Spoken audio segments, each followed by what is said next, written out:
Bien choisir sa canne à carpe par rapport à sa technique de pêche n'est pas des plus faciles. Ça tombe bien, c'est le sujet du jour. Bon, déjà, il existe plusieurs longueurs dans les cannes à carpe. Il y a dans un premier temps les cannes de 3e génération, de 9 ou 10 pieds, idéales quand tu n'as pas à lancer, quand tu pêches en bordure ou depuis une embarcation. Et il existe même des cannes en 6 pieds pour le plaisir du stalking. Et il y a les cannes standards de 12 ou 13 pieds qui sont faites pour lancer loin. Tiens, je te le dis au passage, un pied égale 30,5 cm. Retiens que plus la canne est courte, plus elle sera maniable et plus elle est longue, plus elle te permettra de lancer loin. Chaque canne est associée à une puissance, appelée la livre ou LBS. Alors je te le dis tout de suite, il n'y a pas de mesures scientifiques qui permettent de justifier la puissance d'une canne. En théorie, on vient placer la canne à l'horizontale et rajouter des poids sur le dernier anneau jusqu'à ce que celle-ci se courbe à 90 degrés. Et là, ça permettrait de déterminer la puissance d'une canne.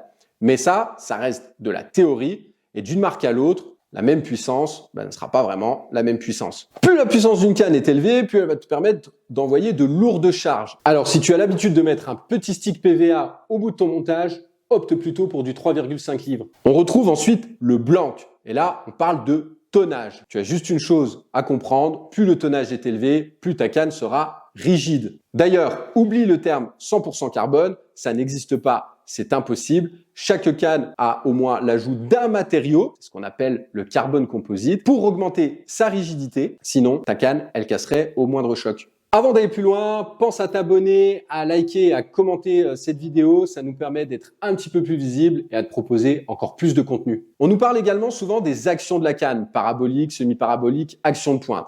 Une canne parabolique va travailler du sion jusqu'au porte-moulinet. C'est une canne idéale pour prendre du plaisir lors des combats, mais tu auras un petit peu plus de mal à contrôler ton poisson. La semi-parabolique, c'est une canne standard. Elle va travailler du sion jusqu'à l'emmanchement. C'est le mix idéal entre puissance et plaisir. Et enfin, les cannes action de pointe, où là, elles vont travailler que sur le dernier tiers, sont des cannes généralement puissantes, faites pour lancer loin. Tu auras beaucoup plus de contrôle sur ton poisson, mais la moindre petite erreur augmentera tes risques de décroche. Place aux anneaux maintenant. Généralement au nombre de 6 sur les cannes à carpe, ils servent bien entendu à guider le fil. Mais ce n'est pas tout.